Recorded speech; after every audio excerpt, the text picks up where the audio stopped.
Aziz ñu ñëw ci Baba Diass. waaw muy directeur des examens et concours ci ministère de l'éducation nationale balaa ñuy ñëw ci examen et concours bi direction bi liggéeyam taxawaay bi fan la toll. waaw direction bi dafa nekk ci ministère éducation nationale moom mooy organiser lépp luy examen et concours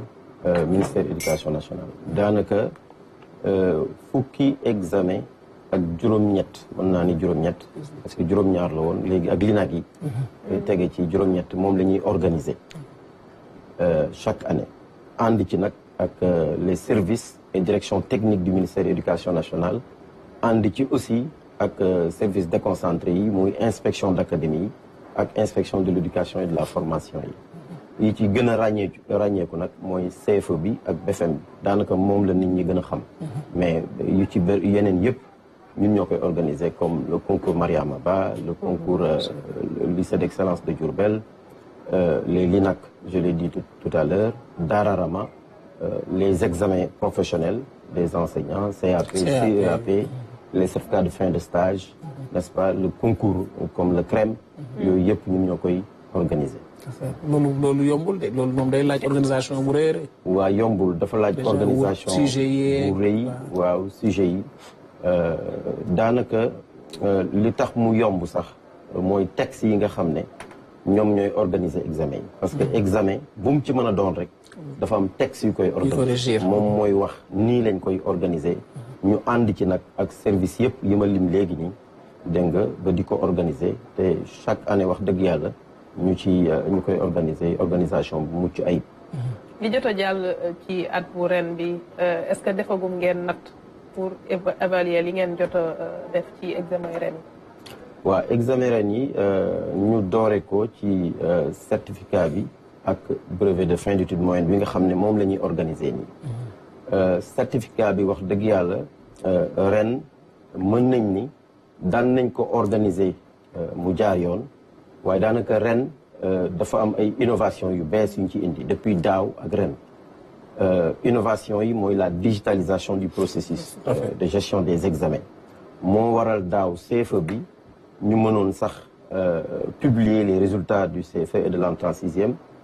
simultanément mais aussi ñu réduire limiter temps bi nga xam ne ci lañ koy kii parce que ci bu ñuy enrôler candidats yi ba ci délivrance diplôme bi lépp dañ ko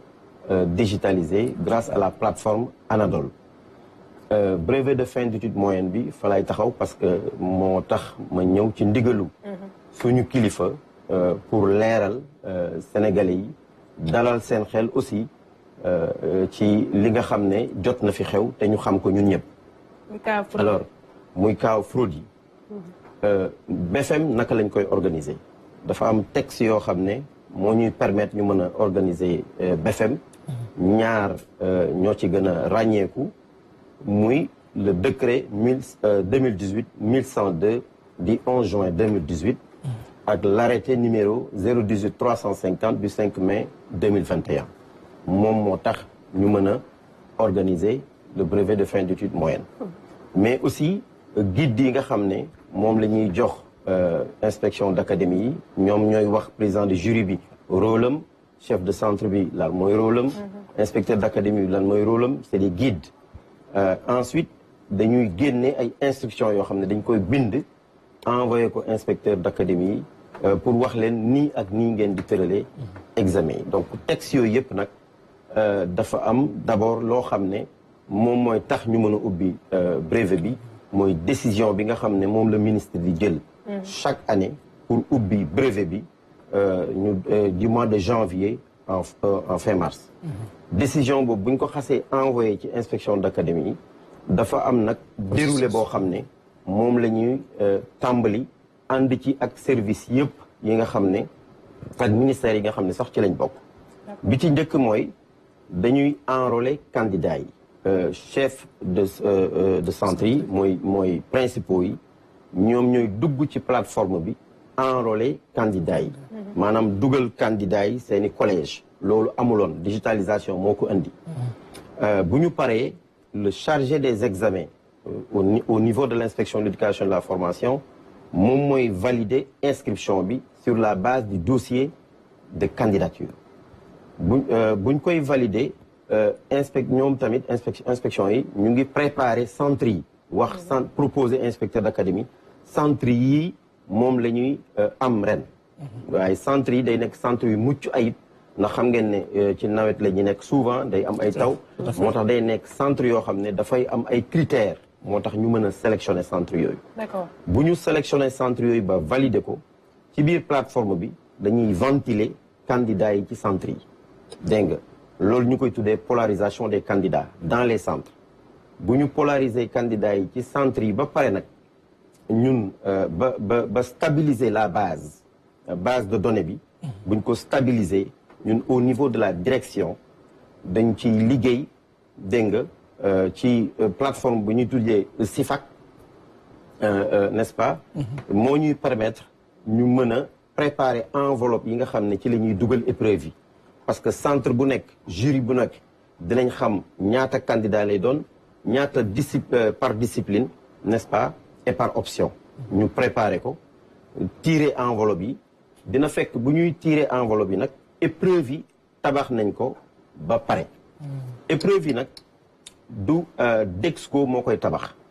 mais dañ ciy ànd ak inspection générale de l'éducation et de la formation ñoom ñooy valider épreuve yi naka lay demee bu dee BFM bi dafa am lu ñuy wax commission disciplinaire IGF yi collège IGF yi ñoom ñooy tànn professeurs yi nga xam ne ñooy bokk ci commission yooyu ay professeurs yu mucc ayib la sur le plan de la moralité mais également ci wàllu xam-xam mu nekk ñoo xam ne ñu ràññeeku la ci discipline yi nga xam ne moom la ñu tànn bu boobaa nag dañuy def ay rencontres yu bari pour tabax épreuve yi bu ñu ko tabaxee ba pare IGF moom mooy valider moom mooy tànn épreuve normale ak épreuve de secours épreuve normale mooy bi ñuy joxe épreuve de secours mooy bu amee jafe-jafe bi koy remplacer bu ko defee bu ñu paree ñu conditionné mooy defar ko ba nga xam ne day nekk ci papier avec des normes ñu respecté ko daal di ko jébbal nag direction des examens et concours discipline yëpp mu jël ko tas ko ñu jébbal ñu ko donc sécurisation bi dafay tàmbalee ca tabax ba ñu ñëw DEXCO bu ñu ko jébbalee ñu sécuriser ko bu ñu ko sécuriser ba pare ñu tàmbali nag reprographie bi am na ku ñuy wax kii confidentiel technique koo xam ne moom mooy responsable reprographie bi ak mise sous enveloppe bi sécurisation bi ak levée bi moom moo koy moom moo ciy ànd ak le chef de la division des examens et concours Momar Bassine Sarr ak li nga wax yëpp sécuriser bi waaw fa lay ñëw bu ñu paree ba def reprographie bi dana jël 1 mois ñu reprographier dugal sous enveloppe sécuriser dégg nga scellé léegi nag woo inspecteur d'académie ñu ñëw procéder à la levée ren nag dañu renforcer la sécurisation d'abord au niveau de la direction am na note de service bu ñu jëloon boo xam ne du 15 mai au 15 juillet les entrées et les sorties dañ ko doon gën a surveiller parce que kuy dugg di nga joxe sa carte d'identité ñu identifier la xam yaay kan inspecteur d'académie ñoom ci seen bopp ren dama exiger woon ñoom ñu ñëwal seen bopp ak seen équipe jël si épreuve yi yemuñ foofu dama leen ni woon ñu envoyer la liste des agents de tous les agents devant procéder à la levée te bu ñuy ñëw ñu indaale seen carte d'identité ñu mën leen a identifier dégg nga weesu yemuñ foofu ñu ànd ci nag ak gouverneurs yi ak préfet yi inspecteur d'académie yi ñoom ñu sécuriser épreuve yi au niveau n'est-ce pas local yemuñ foofu ma ne inspecteur d'académie yi nañu superviser la levée des épreuves par les inspecteurs de l'éducation et de la formation donc chaîne bi noonu la dafay jógee direction des examens et concours dem ci inspection d'académie dem ci IEF yi dem ci centre bi ci chef de centre bi président du jury bi mën a dérouler examen bi. léegi nag combien de jours avant l'examen ngeen di def loolu. loolu c'est 1 semaine avant l'examen. D'accord. daanaka dernier jour levée bi dafay am benn journée tampon. entre le dernier jour de la levée et l'administration des épreuves. te dernier jour boobu c'est les académies de Dakar parce que académies yi gën a sori ñoom ñoo njëkk a ñëw. jël si seeni épreuves alors léegi bu ñu defee loolu ba pare loolu préparation wax naa ko préparation boobu yëpp administration des épreuves direction des examens concours dafay dem yónni ay agent am ñu dem superviser examen yi inspecteur d'académie aussi dañuy envoyer seeni agent ñu ànd ak ñooñu superviser examen yi ci centre yi fekk na force de défense et de sécurité yi ma leen di remercier au passage au nom du ministre de l'éducation nationale ñoom aussi positionné ci centre yi les forces de défense et de sécurité pour ñu surveiller l'administration des épreuves léegi ma taxaw ci fuite parce que il faut que ñu def différence entre tricherie ak fuite tricherie mooy bu élève bi utiliser ay jumtukaayu bopp maanaam si ay kuuram fexe ba am contenu yi bind ko fenn dugal ko ci poosam dem ak moom mbaa moom photo ko def ko ci portable am dem ak moom ci centre ba loolu mooy tricherie maanaam élève bi amul accès ci épreuve amul accès ci corriger mais ay jumtukaayu boppam lay utiliser pour mën a tricher fuite mooy bu fekkente ni xale bi jot na ci épreuve bi wala corriger bi avant muy dem ci avant ñuy administrer épreuve bi loolu nag wax dëgg yàlla ñu am ci liggéey boo xam ne def nañ ko direction des examens et concours depuis daaw corriger yi duñu ko joxaale bu ñu jox inspecteur d'académie yi épreuve yi dañuy téye corriger yi bu ñu téye corriger yi bu ñu defee par exemple épreuve bu nekk bu jeexee rek ci la ñuy envoyer par voie électronique le corrigé de l'épreuve ce qui veut dire que ce n'est pas possible que les enfants aient le corrigé venant de la direction des examens amul léegi donc li mën a am mooy épreuve bi xëy na am na mag wala ay mag yu ko jël corrigé ko jox ko xale yi lu tax ma wax loolu parce que xale yi ci jàpp fekkuñ leen ak épreuve fekkuñ leen ak corrigé bu jógee direction des examens concours li ñu leen fekkee mooy këyit boo xam ne am nay bind ñoom ñoo ko bind à la main wala boog mag bindal leen ko à la main dégg nga jox leen ko ci seen portable comme nag portable dañ ko tere ren pour mu dugg ci centre bi ñu recopier ko dugg ak moom ci centre bi yaa ngi dégg li ma wax comprendre nga baax li ma wax léegi nag ampleur wax dëgg yàlla dañ koy loolu moom dañ koy méttitlu ministre de l'éducation nationale bi muy njëkk a génnee communiqué ñaari académie rek lañ ñu signalé woon moo taxoon ñu génnee communiqué bi njëkk a génne minimiser wuñ dara minimiser wul dara xam na ni loolu lu ñu war a xeex la xam na ni lu ñu war a dindi ci système bi la te bu soobee yàlla dinañ ci ànd ak la justice ñu fexe ba xam fan la jóge waaye tamit ma dalal xelu sénégalais yi ndax fuite bi naam am na ci académie Louga ci centre bu ñuy wax Modou Awa Balla Mbacké am na 17 cas 17 oui centre bu ñuy am na centre Touba Seras benn cas Kaolack am na 28 cas centre Hermann Meiner mais bala may yeggali ma wax li tax reprendre ñu examen bi nous sommes des techniciens de l'éducation gis nga loolu bu amee dañuy mettre en place un système de surveillance des performances des élèves des notes des élèves bi ñu ko mettre en place boo xoolee daanaka waxtu wi daaw boo jëlee téeméeri élèves ñeent fukki yi rek ñoo admis premier tour ma bamtuwaat ko heure bi daaw premier tour boo jëlee téeméeri élèves ñeent fukki kese ñoo admis ren may wax ak yéen boo jëlee téeméeri élèves ñeent fukk ak ñeent ñoo admis 44 bi presque 40% bële 44% xam nga kon amul performance yu tax ñu naan fuite bi dimbale na xale bi amul incidence mieux centre yi nga xam ne fa la loolu xewe boo jëlee Louga pour le centre Modou Awa Balla Mbacké li may wax ni nag digitalisation bi moo ñu ko permettre ñu mën a xam résultats yi ci saa si. taxaw léegi en temps réel. bu ma duggee sama bureau damay xam résultat centre yëpp ci Sénégal. d'accord boo jëlee centre Modou Awa Balla Mbacké fa nga xam ne 17 cas yi fa la amee ñu ngi amoon 167 candidats yi nga xam ne ñoo composé effectivement. Sur les 167 candidats il y a 31 admis. Ce qui fait un taux de 18,56%. sori na 44% de. Cas bi nga xam ne dafa amee centre Touba Seras 24 admis 10,95%. sori na 44% de centre boobu tamit. boo jëlee Kaolack centre Herman Meyner yi nga xam ne 28 cas ñoo fa nekk ñu ngi def un taux de 14%. C'est le taux le plus faible de toute l'IF de Kaolack commune qui a fait 42%. xam nga kon amul impact. dégg nga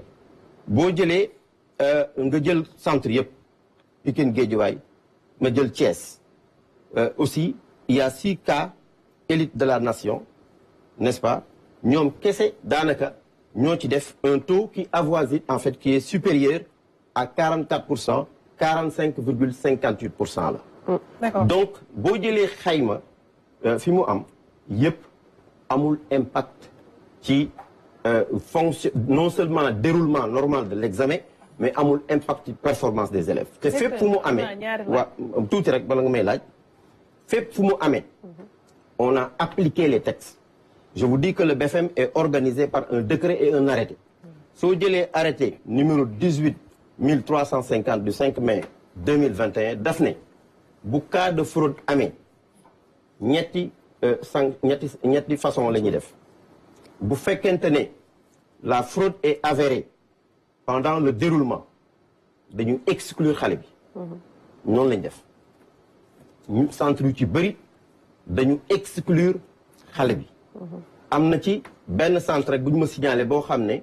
dañoo jox 0 xale bi ci épreuve benn bi nga xam ne moom lañ ko fekkee ak corrigé bi alors donc on a appliqué l'arrêté soit dañ leen exclure soit bu fekkente ne ci biir déroulement bi la du moins bu ñu administré épreuve bi ba pare ñu gis ne amoon na fraude dégg nga dañuy annuler l'admission. Est-ce que vous voyez? Donc on applique les textes à la lettre et on fait un suivi des performances et du déroulement de l'examen pour statuer sur la reprise ou non de l'examen. Loolu moo tax on n'a pas repris l'examen encore que examen ça engendre des dépenses sur le plan financier, sur le plan des ressources humaines. Vraiment de ce fait on met en place un dispositif qui nous permet, n'est-ce pas, d'aller dans le sens d'analyser tout ce qui s'est passé et de prendre les bonnes décisions. Maintenant. Allez-y. waaw alors damay taxaw si yéen parce que dama bëgg en fait mu leer li nga ñu expliqué yëpp ci sécurisation ak processus bi nu muy tëddee ba ngeen ne yaakaar nga ne xeneen mag mooy jël corriger jox xale yi. Pas corriger pas lu corriger. Parce que corriger yi. moo jël corriger ko maanaam moo jël épreuve bi corriger ko jox xale yi. waaw loolu laa xalaat. loolu nga njort loolu laa njort. waaw parce que te loolu enquête dina ko leeral. voilà léegi man damay ñëw fenn est-ce que ci yéen ci ñuy liggéey war na mën a am kenn koo xamante ne moo deful wareefam ba épreuve boobu mën a tàbbi ci loxo mag boo xam dina yegg ci xale yi. waaw loolu am na mais loolu xam nga la chaîne de transmission de l'épreuve dafa gudd. décrire naa la ko léegi. waaw. Direction des examens concours bu ko IGF joxee épreuve yi ñun ñooy reprographier sécuriser jox IA yi jox IF yi jox président du jury. loolu moo waral fi mu nekk nii ministère de l'éducation nationale ñu ngi xalaat toujours dans le cadre de la digitalisation naka la ñuy fexee ba nga xam ne loolu dootul sax mën a amati. bu ñu demee ba digitaliser l'épreuve man jàpp naa ne fa la ñu war a dem. bu ñu demee te loolu projet boo xam ne la ñun dañu ubbeeku kenn ku am xalaat boo xam ne mun na jàppale ministère de l'éducation nationale ñu gën a sécuriser épreuve yi on est preneur mais lu ñu xalaat ñun mooy il faut ñu dem ba nga xam ne comme ni ñuy envoyer corrigé yi par voie électronique. Oui. Après l'administration des épreuves ñu sécuriser corrigé bi war nañ mën a sécuriser épreuve yi def ci centre yi ay risographe def fa papier bu doy def fa encre nga xam ne même bu fekkee parce que syndicat yi ñuy wax académisation même bu fekkee dañuy wax académisation épreuve bi à 1 heure avant l'épreuve ñu envoyé ko par voie électronique au président de jury avec un code nga xam ne su boobaa day reprographier avec une équipe restreinte mun na nekk sax ak secrétaire assistant bi koy jàppale parce que fi mu nekk nii plateforme dañ ko sécuriser